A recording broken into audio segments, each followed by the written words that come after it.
Et bienvenue dans cette série où on veut prendre le temps de nous arrêter et de découvrir comment est-ce que Dieu veut qu'on gère notre argent pour sa gloire. Et pour ça, je vais vous inviter à prendre vos Bibles déjà dans l'évangile de Matthieu au chapitre 25, verset 14. Parce qu'aujourd'hui, on va parler d'un sujet qui est assez tabou dans nos églises. Déjà que l'argent, c'est tabou, mais là aujourd'hui, si ça voudra bien marcher, ce sera mieux. Aujourd'hui, on va parler d'investissement. Et l'investissement, ça peut être tabou. Comment est-ce qu'on peut investir contre Mammon ? Quentin nous a dit dans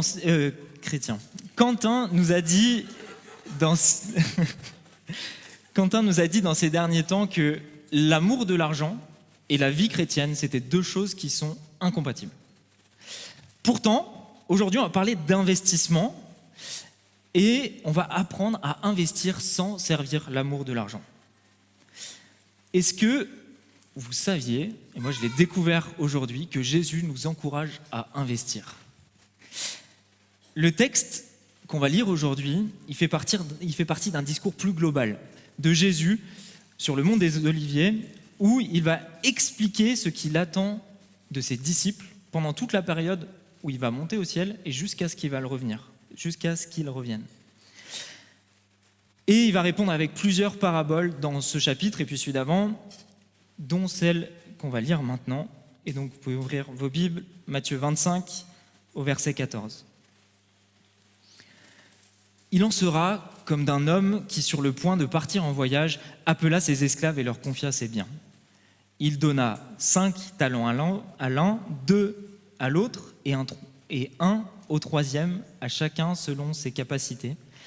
Et il partit en voyage. Aussitôt, celui qui avait reçu les 5 talents s'en alla les faire valoir et en gagna 5 autres. De même, celui qui avait reçu les 2 talents en gagna 2 autres. Celui qui n'en avait reçu qu'un alla faire un trou dans la terre et cacha l'argent de son maître. Longtemps après, le maître de ses esclaves arrive et leur fait rendre compte.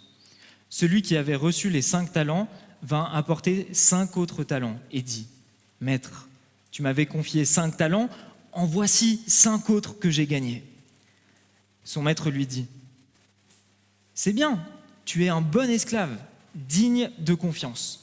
Tu as été digne de confiance pour une petite affaire, je te confierai de grandes responsabilités. Entre dans la joie de ton maître. » Celui qui avait reçu les 2 talents vint aussi et dit : « Maître, tu m'avais confié 2 talents, en voici 2 autres que j'ai gagnés. » Son maître lui dit : « C'est bien, tu es un bon esclave, digne de confiance. Tu as été digne de confiance pour une petite affaire, je te confierai de grandes responsabilités. Entre dans la joie de ton maître. » Celui qui n'avait reçu qu'un talent vint ensuite et dit : « Maître, je savais que tu es un homme dur. Tu moissonnes où tu n'as pas semé et tu récoltes où tu n'as pas répandu. J'ai eu peur et je suis allé cacher ton talent dans la terre.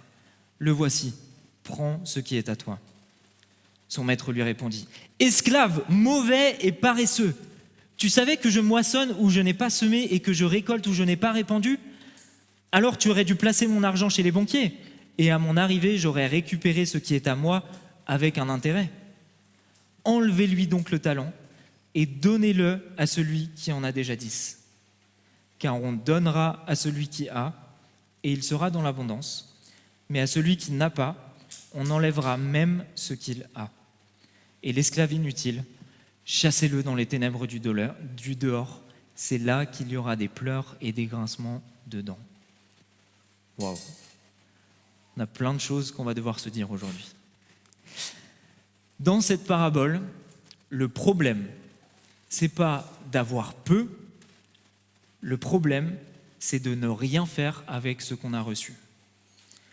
Donc on va parler d'investissement aujourd'hui et de pourquoi est-ce qu'on doit investir. Et c'est ce qu'on va d'abord regarder en déroulant au fur et à mesure cette parabole. Jésus, il vient de prévenir ses disciples en leur disant qu'il faut qu'ils soient prêts pour son retour. Et là, il va donner un détail. Regardez la scène. Un homme riche part pour un long voyage et il décide de confier ses biens à ses esclaves. Le mot esclave qui est utilisé là, peut-être qu'il est traduit, je ne sais pas dans quelle version vous lisez vos Bibles, mais peut-être qu'il est traduit par le mot serviteur. L'idée est simple. Ces hommes-là, ils ne travaillent pas pour eux-mêmes. Ce sont des doulos, donc des esclaves, qui appartiennent au maître et qui ont la gestion de ses biens. Le maître part en voyage et donc il va remettre des talents à chacun. 5 à l'un, 2 à l'autre et au dernier, 1. Mais c'est quoi des talents ? Je ne sais pas, là encore dans vos traductions, peut-être que vous avez écrit soit des lingots, soit des sacs d'argent. Le talent, ce n'est pas une capacité ou une compétence. L'usage du mot talent, d'ailleurs, ça vient de cette parabole, et c'est pour ça qu'on l'utilise comme ça, mais ce n'est pas son sens premier là dans le texte. Le talent, c'est une unité de mesure pour peser un certain nombre de pièces. Et avec un talent, on arrive à peser à peu près 6000 deniers, 6000 pièces. Et vous savez ce que représente un denier ? Un denier, ça représente une journée de travail. Donc là, ce qu'il a donné à celui à qui il a donné un talent, c'est 6000 jours de travail. C'est pas rien. C'est à peu près l'équivalent aujourd'hui de 20 ans de travail, ce qui voudrait dire à peu près 600 000 € pour quelqu'un qui gagne à peu près le SMIC. C'est pas rien. Donc on a un maître très riche, un businessman là, qui est en train de confier pas seulement juste un bien ou juste de l'argent, mais tout un patrimoine à ses serviteurs. 600 000 €, 1 200 000 et 3 millions. C'est pas juste, tiens, voici une petite bourse. Donc le départ du maître là, quand il confie quelque chose, il confie pas juste une somme d'argent, il confie une série d'opportunités et de responsabilités pour les 3 serviteurs. Enfin, les serviteurs, les esclaves, ont des moyens et ils sont rendus puissants par le maître de faire fructifier leur activité et de produire quelque chose qui est bon. Ça peut faire un parallèle direct pour nous. Le départ de Jésus, les amis, c'est pour nous une opportunité. Il nous envoie en mission et on a l'opportunité de le servir. Alors, de la même manière que le serviteur, là, il va devoir tout utiliser pour le faire fructifier, de la même manière, tout ce que nous, on a reçu de Jésus, on va devoir le faire fructifier et être généreux avec ça pour que ça porte du fruit. Et donc, il y a du travail quand le maître n'est pas là. Et ce qu'il va demander, c'est à chacun, il va donner à chacun un certain montant selon ses capacités. Regardez comme le maître est bon. Il aurait pu décider de mettre 2 des serviteurs avec le même montant, il aurait pu mettre 2 des serviteurs dans les problèmes parce qu'ils n'ont pas les capacités de gérer ce montant. Ce qu'il décide de faire, c'est de donner 5 à l'un, 2 à l'un et 1 à l'autre, selon leurs capacités. Donc ça veut dire qu'ils sont capables de le faire. Dieu s'attend à ce que ces capacités qu'il nous donne, on puisse les faire fructifier pour sa gloire et pour son royaume.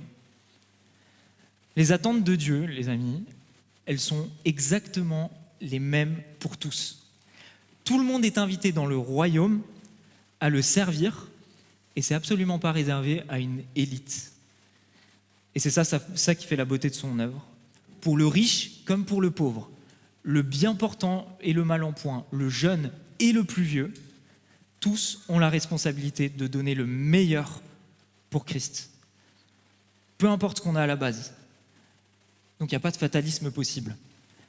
Il n'y a pas de fatalisme où, en fait, j'ai rien, donc je ne peux rien donner. Même le peu que tu as reçu, tu peux le donner, et tu peux le donner de la meilleure des manières. Ok. Les capacités dont il parle, il a donné à chacun selon ses capacités. Les capacités, c'est des ressources ou des aptitudes, qu'elles soient cognitives ou physiques, mais ce n'est absolument pas leur cœur. On ne parle pas d'une capacité différente de chacun des 3 là à accomplir la volonté de Dieu. Ils ont tous les 3 la même capacité de le faire. Ils n'ont pas la même capacité de gérer ce qui leur a été confié. Ok. Et donc, dans notre parabole, chacun a des ressources financières. Mais ces ressources financières-là, elles ne leur appartiennent pas. Elles appartiennent au maître. Et c'est exactement la même chose avec nous. Là où maman nous dit que notre argent nous appartient, que ce qu'on a, c'est à nous et point barre, et qu'on en est propriétaire, Jésus, il ne nous dit pas ça. Jésus, il nous dit ce que je vous ai donné, je vous l'ai confié. Et vous, vous en êtes des gestionnaires. Et vu qu'ils en sont des gestionnaires, qu'est-ce qu'ils vont faire directement après ? Il y a même un mot qui est utilisé, c'est aussitôt. Ils vont aller faire travailler cet argent. Regardez dans le texte. Aussitôt, le premier qui avait reçu les 5 talents s'en alla les faire valoir. Normal, en même temps, si jamais vous aviez 3 millions d'euros dans le coffre de la voiture, j'espère bien que vous ne laisseriez pas votre voiture sur le parking, mais que vous iriez en faire quelque chose. Et le deuxième, c'est pareil. La somme, il y va et il l'investit. Et le dernier, qu'est-ce qu'il fait? Il n'investit pas et il enterre la somme. Alors pourquoi est-ce que c'est important d'investir déjà? La première, c'est que Jésus nous a rachetés par son sang, donc on lui appartient. Et nous sommes ses serviteurs qui lui appartiennent. Donc, tout ce que j'ai ne m'appartient pas à moi, si moi-même j'appartiens à Christ, mais tout ce que j'ai appartient à Christ. Et Dieu n'a pas fait de moi un propriétaire, mais un gestionnaire. C'est donc pour ça qu'il me demande d'investir. Maintenant, il y a une deuxième chose qui est hyper importante pour laquelle on doit investir. Cette deuxième chose, c'est que le maître, il ne fait pas que partir en voyage. Le maître, à un moment donné, il va revenir. Regardez la suite au verset 19. Longtemps après, le maître revient et il fait les comptes avec ses esclaves. Bravo pour le travail accompli, maintenant je vous dois une rémunération. Ce qu'il veut, en revenant, c'est voir ses serviteurs qui sont prêts et heureux de lui présenter un travail. Ce maître-là, c'est un peu comme un bon patron. Et un bon patron, normalement, il devrait être joyeux de payer un salaire et joyeux de payer des primes, parce que ça veut dire que le travail est bien fait. Là, c'est exactement ça. Le premier arrive et waouh, il a bien bossé. Ce qu'il a reçu, il l'a doublé. Donc c'est une super performance avec 3 millions. Rendez-vous compte, il en a fait 6. Incroyable. C'est un bon travailleur qui a bien investi toute son énergie pour faire fructifier ce qui lui avait été confié. Et donc, il va venir apporter son offrande au maître et regardez comment le maître lui répond. Il lui dit, c'est bien, tu es un bon esclave, digne de confiance. Tu as été digne de confiance pour une petite affaire, je te donnerai de grandes responsabilités. Une petite affaire, 3 millions d'euros. Une petite affaire. Je crois que Jésus, là, il est hyper ironique. Et j'aime bien son ironie, là, franchement. 5 talents, en fait, c'est énorme, c'est 100 ans de salaire. 100 ans de salaire moyen. Et là, qu'est-ce qu'il a fait? Il a fait 200 ans de salaire.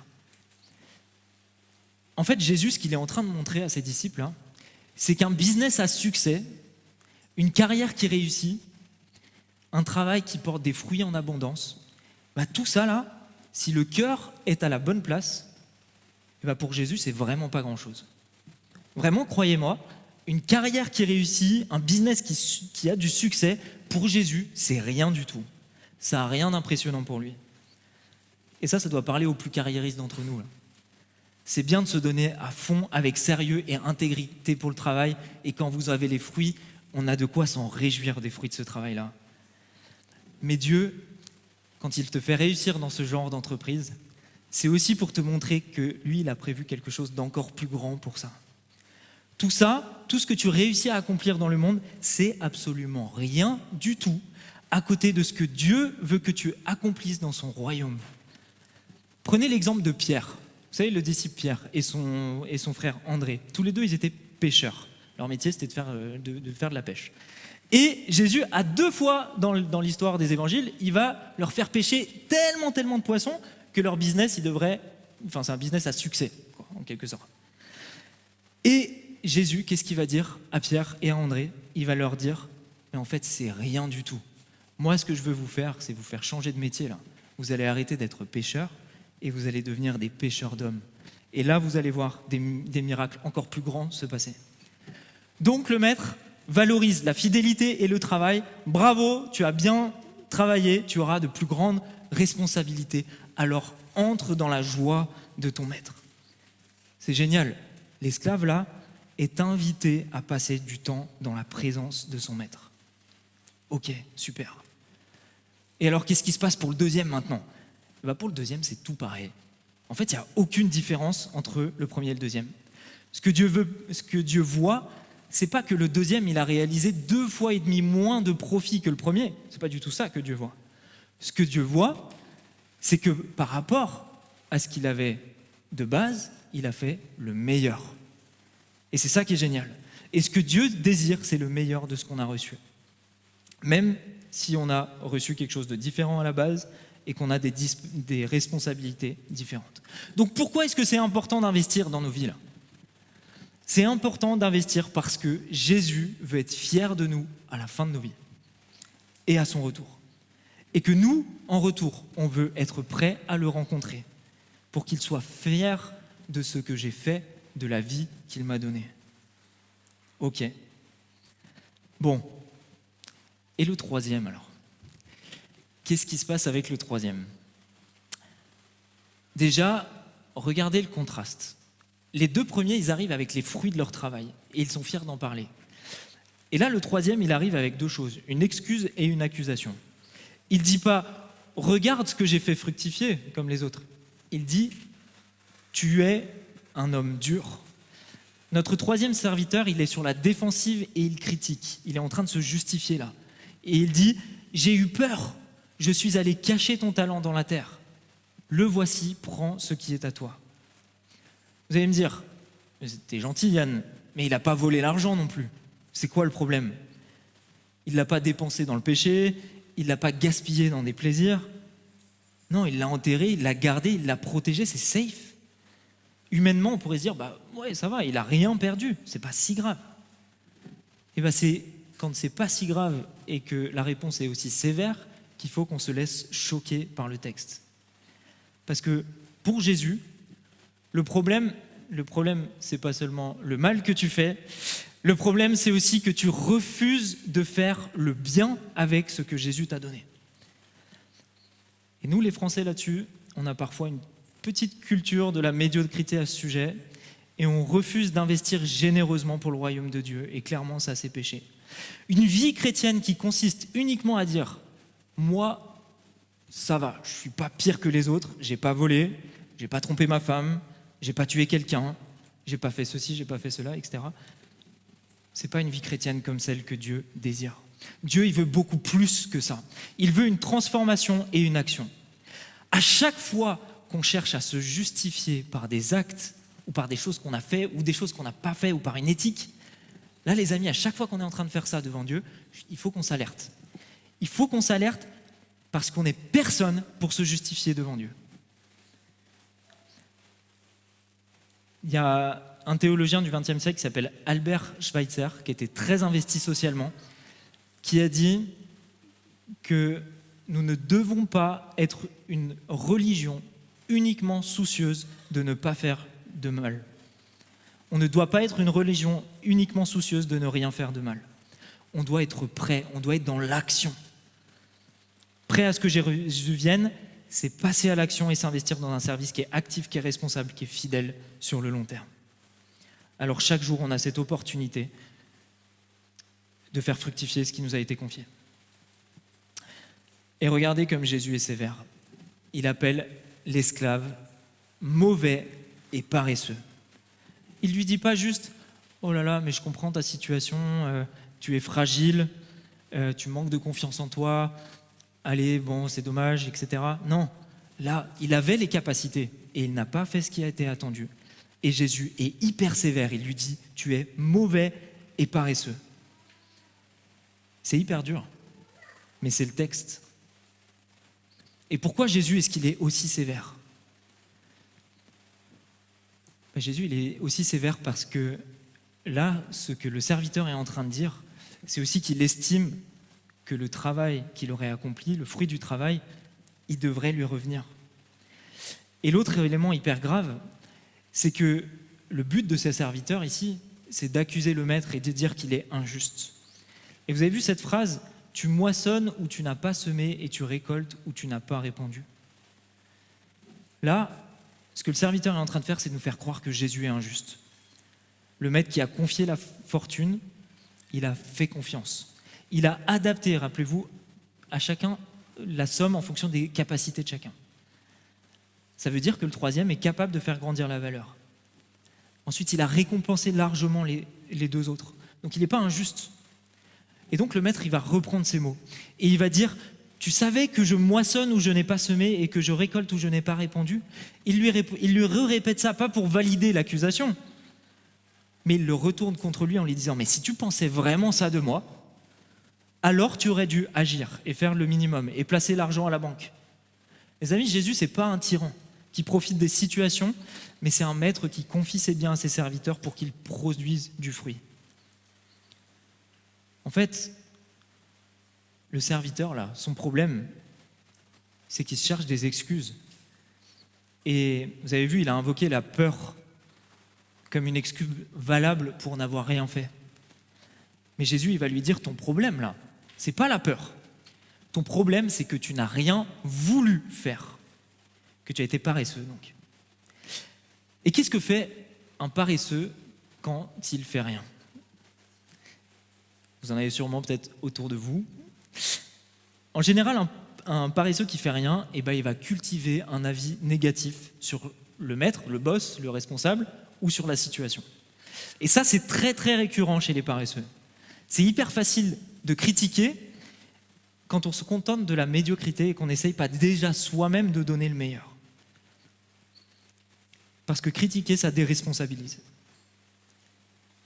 Alors est-ce que des fois, toi aussi, tu es paresseux sur le plan spirituel ? Est-ce que quand tu critiques l'Église ou quand tu critiques des prêches, etc., tu n'es pas juste en train de te déresponsabiliser par rapport à quelque chose que Dieu t'a fait passer comme message ?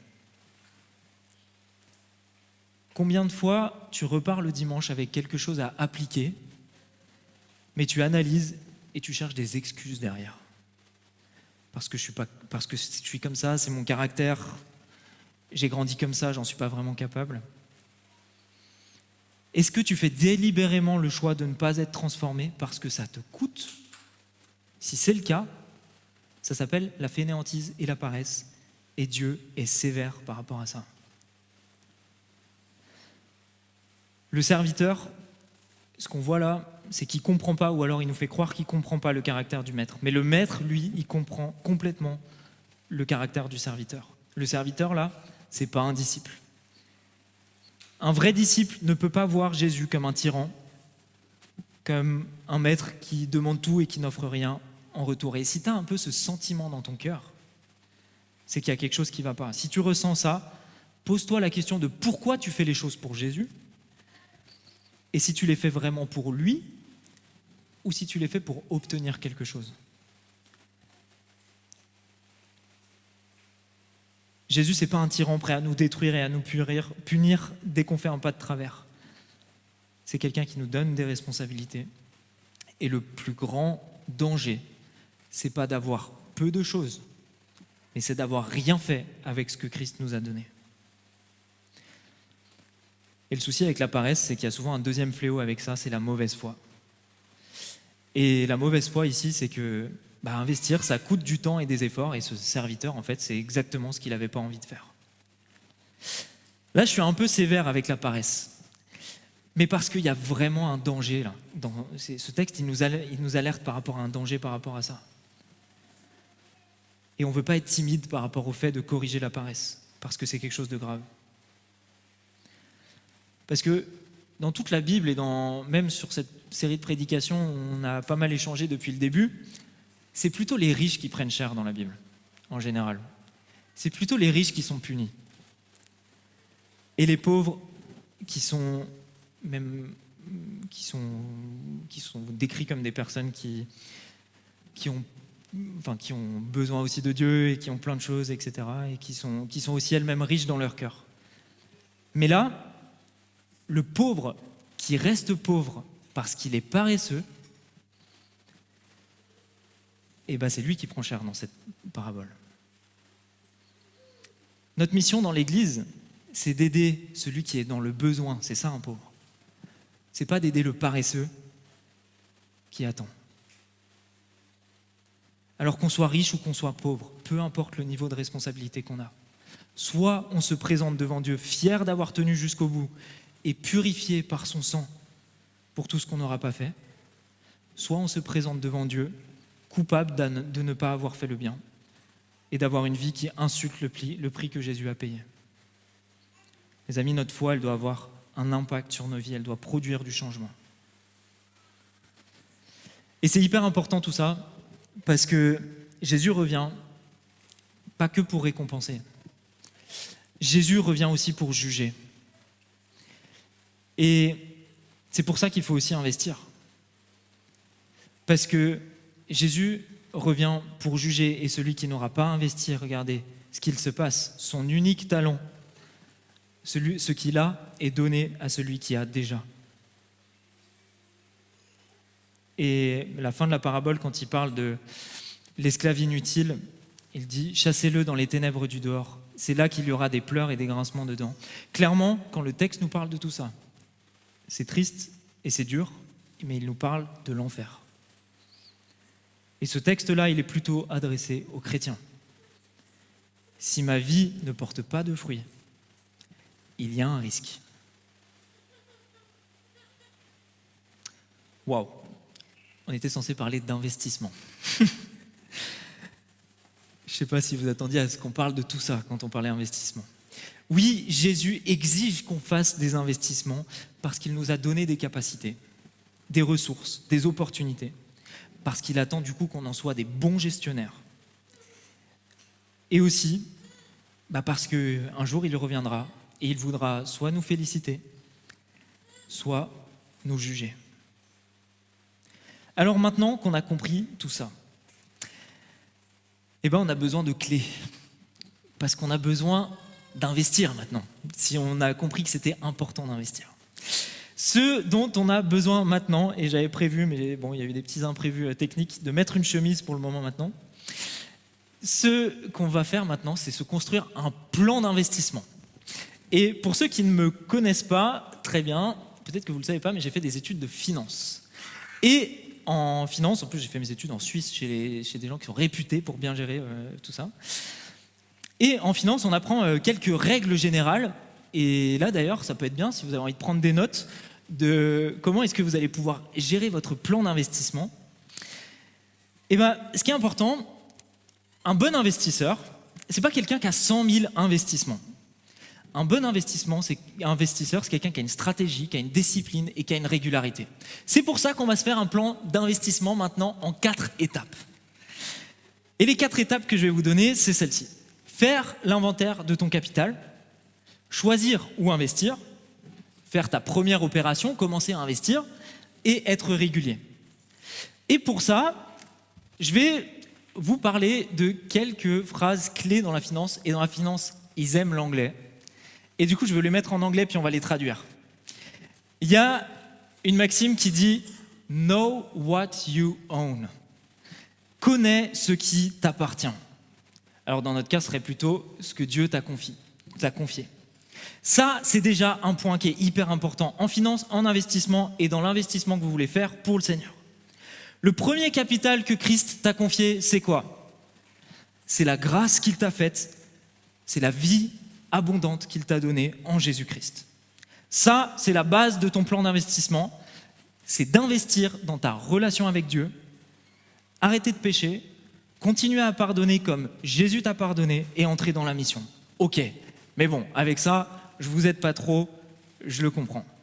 Alors, il y a d'autres choses que Dieu nous a données en capital, des capacités.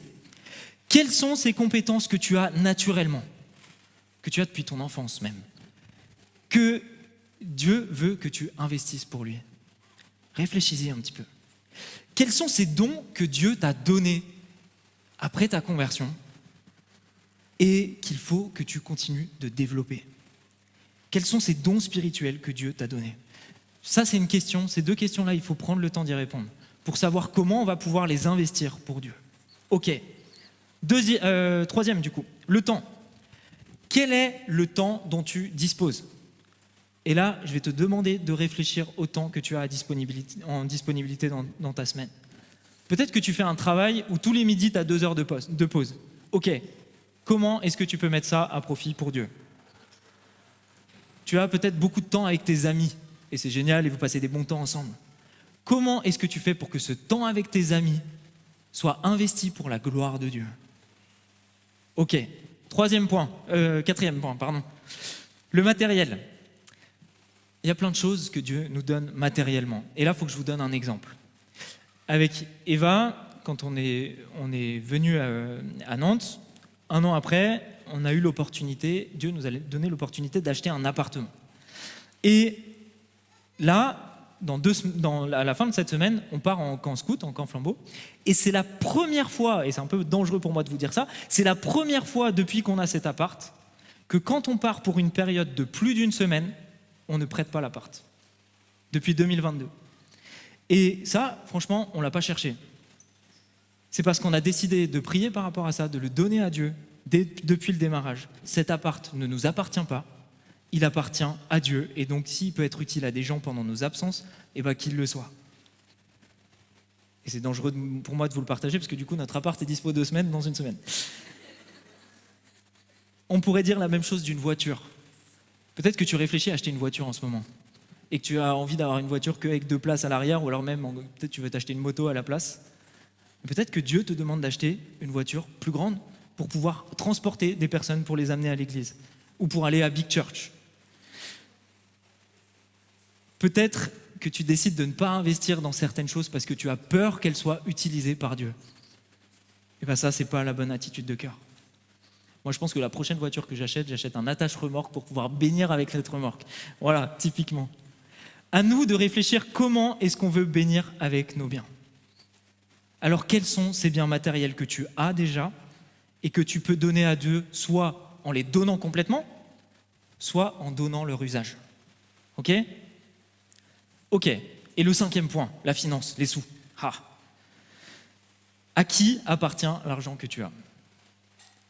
Comment est-ce que tu veux mettre tout ton argent à ta disposition, à la disposition de Dieu ? C'est ce qu'on a vu tout à l'heure. On ne s'appartient pas à nous-mêmes, on appartient à Dieu. Donc tout notre argent, tous nos biens doivent appartenir au Seigneur. Ok. Quand tu décides de t'acheter quelque chose de nouveau, est-ce que tu le fais par compulsion directement, ou est-ce que c'est un choix qui est réfléchi et décidé parce que tu cherches à accomplir la volonté de Dieu ? Quand tu décides de faire un investissement, et là on va parler un peu d'investissement financier, parce que c'est normal et c'est important de faire des placements financiers, de mettre de l'argent sur un livret plutôt que d'avoir de l'argent qui dort, etc. Peut-être d'acheter un appartement. Ma question, c'est pas est-ce que c'est bien ou pas bien que tu le fasses, non. C'est quand tu fais un investissement, et en plus souvent c'est des montants qui sont quand même un peu plus conséquents que si on allait acheter un petit pain ou une baguette, est-ce que tu en fais une décision spirituelle ? Parce que c'est bien de faire des investissements pour l'avenir, pour les études des enfants, pour le mariage, pour la maison, et tout ça c'est des bonnes choses. Et Dieu nous demande d'être des bons gestionnaires par rapport à tout ça. Par contre, on ne doit pas rechercher l'amour de l'argent, ni l'espoir, ni la sécurité dans ces investissements financiers. Ça, c'est ce que Quentin nous avait dit. Donc, qu'est-ce qui est important par rapport à tes investissements financiers ? Ce qui est important, c'est que tu définisses des objectifs. Quand il s'agit de finances, il faut qu'on fasse attention. Dieu nous a dit qu'on ne peut pas servir de maître, Dieu ou maman. Donc, il faut qu'on définisse des objectifs. Et on ne peut pas avoir comme simple objectif de se dire « je veux gagner plus d'argent ». Je pense qu'on ne peut pas avoir ce simple objectif-là. Et je dois confesser que moi, j'ai dû me repentir de ça en préparant cette prédication. Parce que j'ai quelques petits investissements financiers, mais quand je les ai faits, à part la motivation d'avoir plus, il n'y avait pas grand-chose. Et Dieu nous dit, ne vous amassez pas des trésors sur la terre.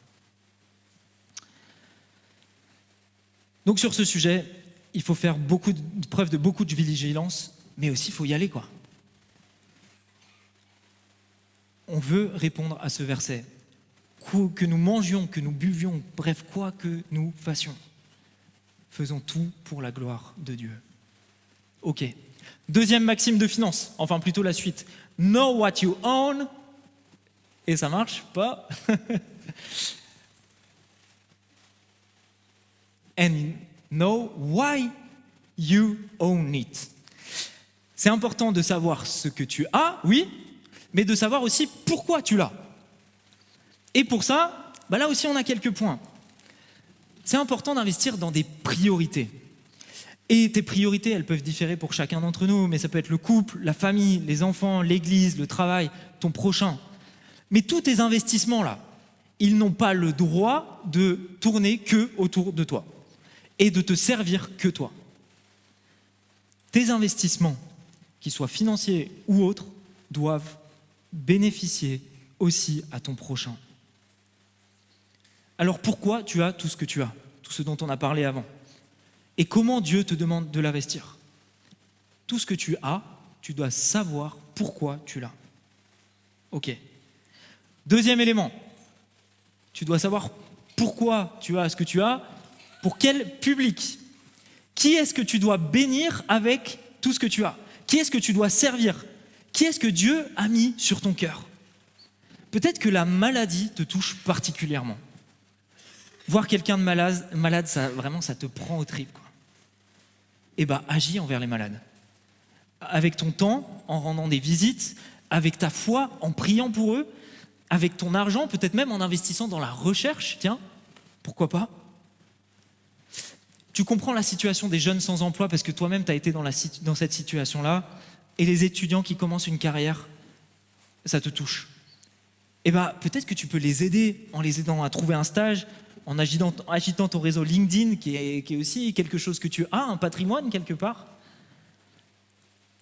On a quelqu'un dans notre église qui est tellement concerné par l'entrepreneuriat et le fait d'être chrétien dans l'entrepreneuriat qu'il a décidé d'investir en créant un réseau d'entrepreneurs chrétiens. Génial. On a quelqu'un d'autre dans notre église qui est tellement un bon gestionnaire qu'il est touché quand les gens n'arrivent pas à gérer eux-mêmes. Et vous savez ce qu'il m'a dit la semaine dernière? C'est qu'il a envie d'investir du temps pour aider les gens à mieux gérer. Génial. Dieu nous a appelés tous à le servir d'une manière différente, avec des dons et des sensibilités différentes qu'on a. Alors c'est pour ça que maintenant on veut prendre le temps de prier par rapport à ça et de discerner où est-ce que Dieu veut qu'on investisse. Ok? Et il y a un autre élément. Un investissement, en général, on ne va pas l'investir là où c'est pas rentable. Parce que sinon, on perd. Et donc, on veut aller sur des investissements qui portent du fruit, qui sont rentables. Si tu as des compétences particulières qui te permettent d'exceller dans ton travail et que c'est rentable pour toi de travailler, eh bien, travaille et tu en récolteras les fruits. On a certaines de nos compétences qui sont naturelles et d'autres qui ont besoin d'être développées. La question, c'est est-ce que tu les fais fructifier pour Christ ou est-ce qu'elles servent seulement ta réussite personnelle? Ok.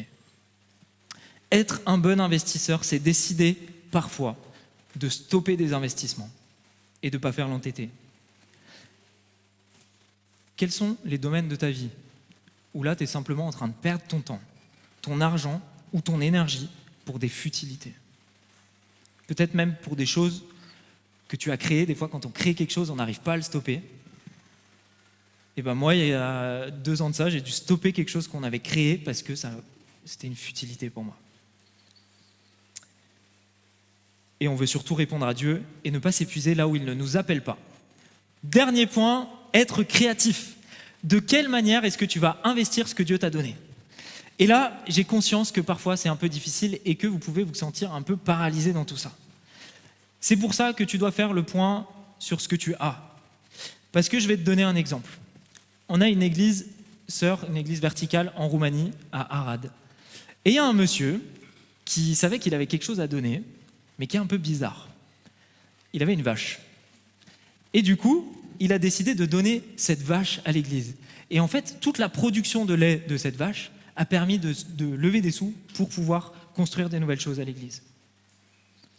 Peut-être que tu as quelque chose, mais tu ne sais pas comment le faire fructifier pour Dieu. Eh bien, parle-en à tes leaders de GDM ou aux anciens. Parce que c'est le moment là maintenant qu'on mette un peu toutes les choses en commun pour espérer faire de grandes choses ensemble. Et si tu es vraiment perdu, mais viens, on en discute, quoi. On ne veut pas louper le fait d'investir ce qu'on a pour Dieu. Ok. Maintenant, on va basculer dans plein de punchlines de la finance. Parce que la 3e étape de notre plan d'investissement, vous vous rappelez, la première étape, c'est faire le point sur ce qu'on a. La 2e étape, c'est choisir où est-ce qu'on investit. Mais il n'y a que ces 2 étapes qui sont de la réflexion. Le reste, c'est que de l'action. Et du coup, troisième, c'est fais ta première opération. En finance, tu n'attends jamais d'être riche pour investir. On investit dès le démarrage. Ok ? Et il y a une phrase, time in the market beats timing the market. Est-ce que vous savez ce que ça veut dire? Ça veut dire qu'il n'y a pas de bon moment pour investir. Le meilleur moment pour investir, c'est maintenant. C'est pas quand tu auras quand tu auras tout, etc. Non. Plus tu as passé de temps à investir, plus tu en récolteras les fruits. Et c'est la même chose avec Dieu. Plus tu as commencé à le servir et à investir pour lui, plus il y aura des fruits. Ok, on avance. The biggest risk is not taking any risk. Le plus grand risque, c'est de ne prendre aucun risque. Grande phrase de la finance. Et ben c'est la même chose dans la parabole. Le plus gros risque que tu as dans ta vie, c'est de ne rien faire pour Dieu avec ce que Dieu t'a donné. Ok, suivant. Cash is trash. L'argent, le cash, c'est du déchet. L'argent et les capacités, c'est du déchet si ce n'est pas utilisé. En finance, avoir de l'argent dans les mains comme ça, c'est de l'argent qui ne sert à rien. Et c'est la même chose avec tes capacités. Ça ne sert à rien d'accumuler tes talents si c'est pour rien en faire. C'est un déchet si c'est le cas. Peut-être que tu as fait une relation d'aide et que tu veux progresser spirituellement, etc. C'est bien. Mais si tout ça, ça n'entre pas en action, c'est cash is trash. Money sleeping is money dying.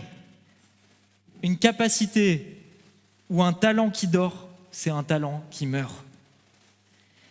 Est-ce que tu as du temps? Est-ce que tu dédies du temps et des finances que tu mets à part pour Dieu, pour progresser dans tes talents et dans tes capacités?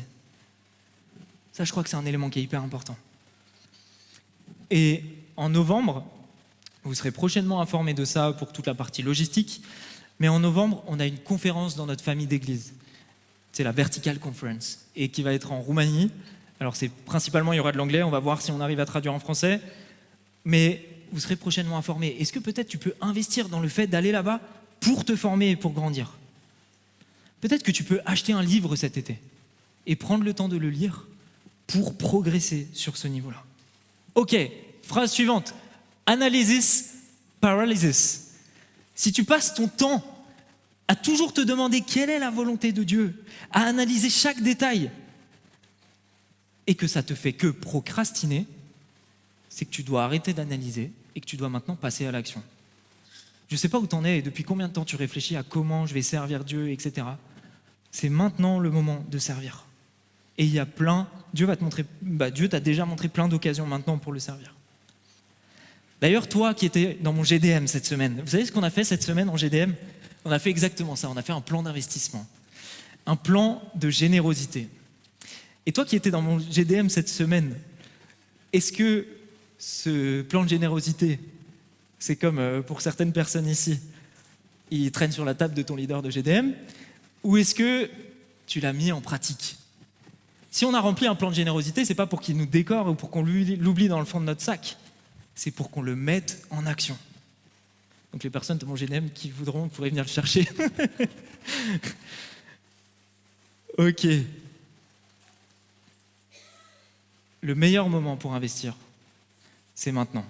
Il y a une phrase que j'aime beaucoup aussi dans la finance qui dit « The best time to plant a tree was 20 years ago, the second best time is today ». Le meilleur moment pour planter un arbre, c'était il y a 20 ans, le deuxième meilleur moment, c'est maintenant. Bien sûr que tu as peut-être perdu ton temps et que même peut-être tu es d'un âge avancé et que tu te poses la question de ce que tu as fait pour Dieu. Mais il n'y a rien de trop tard. Jésus, il nous permet de racheter le temps et d'avancer. Ok, aujourd'hui, pas demain, c'est maintenant qu'on veut investir et suivre ces principes de la finance pour notre vie spirituelle. Ok, maintenant, la dernière étape. La finance, c'est bien, mais si on investit une fois, ça ne suffit pas. Il faut être régulier.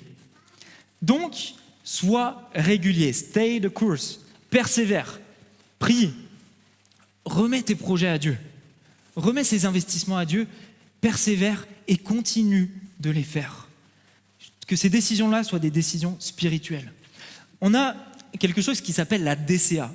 La DCA, c'est le Dollar Cost Average. C'est le principe de se dire, ça ne sert à rien d'attendre d'avoir beaucoup d'argent pour les investir en une seule fois. Ce qu'il vaut mieux, c'est investir à chaque fois que tu as un petit peu d'argent et au final, tu auras plus que si tu avais attendu pour tout investir d'un seul coup. Ok? C'est clair? Et bien, c'est la même chose avec Dieu. On ne va pas attendre d'être parfait. On ne va pas attendre d'avoir appris tout au niveau de la connaissance pour pouvoir servir et pour pouvoir investir pour Dieu. On veut commencer avec le peu qu'on a Et derrière, c'est Dieu qui fait croître. Ok, très bien. Et il y a une étape que je n'ai pas mise dans ce plan d'investissement, mais que j'espère tous que vous allez poursuivre si vous investissez pour le Seigneur. C'est ce proverbe-là. Je ne sais plus. Ouais. Honore le Seigneur avec tes biens et avec les prémices de toutes tes récoltes. Alors tes granges seront remplies d'abondance et tes cuves déborderont de vin. Avec tout ce que le Seigneur nous donne en abondance, dont la vie, dont tout ce qui va nous donner de la grâce, eh bien, on veut aussi donner toutes ces prémices-là. Tout ce que Dieu nous a donné, on veut en donner aussi. On veut lui donner en retour et lui apporter un sacrifice de louange. Ok. C'est la fin de notre cours de finance.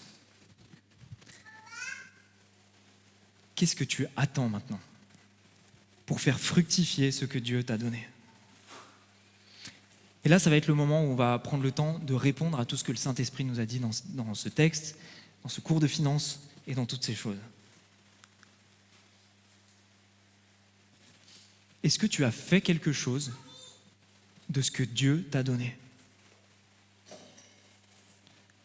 Parce que là, je nous ai donné une méthode. Et c'est super, une méthode, on prend en photo, on a envie de l'appliquer, etc. C'est génial. Mais on a aussi besoin de transformation. Parce que la méthode par elle seule, ça ne suffit pas. Et quand on a besoin de transformation, je dis surtout qu'on a besoin de savoir ce qui nous empêche d'être des investisseurs pour le royaume. Et je crois qu'il y a 3 choses qui nous empêchent principalement d'être des investisseurs pour le royaume. Et ces 3 choses-là, si on en est concerné, eh bien, il faut qu'on les confesse à Dieu et qu'on les abandonne. La première, c'est le comportement de propriétaire. Peut-être que tu te comportes comme le propriétaire de tes biens, de ta vie. Tu es enfant de Dieu, ta vie ne t'appartient pas. Et Dieu fait de toi un gestionnaire. Peut-être que tu as besoin de confesser à Dieu que tu es propriétaire, que tu es trop propriétaire. Le deuxième, c'est l'excuse de la paresse, le paresseux. Est-ce que dans ta paresse, tu as cultivé des excuses? C'est le moment de confesser aussi par rapport à ça. Et le dernier, c'est la peur. C'est les 3 P, le propriétaire, le paresseux et le peureux. Ces 3 comportements-là, on veut les bannir de notre vie et demander à Jésus de venir nous transformer. Donc on va prendre le temps de chanter ensemble et d'abandonner ces 3 comportements à Dieu pour qu'on puisse être transformés et que notre investissement porte du fruit.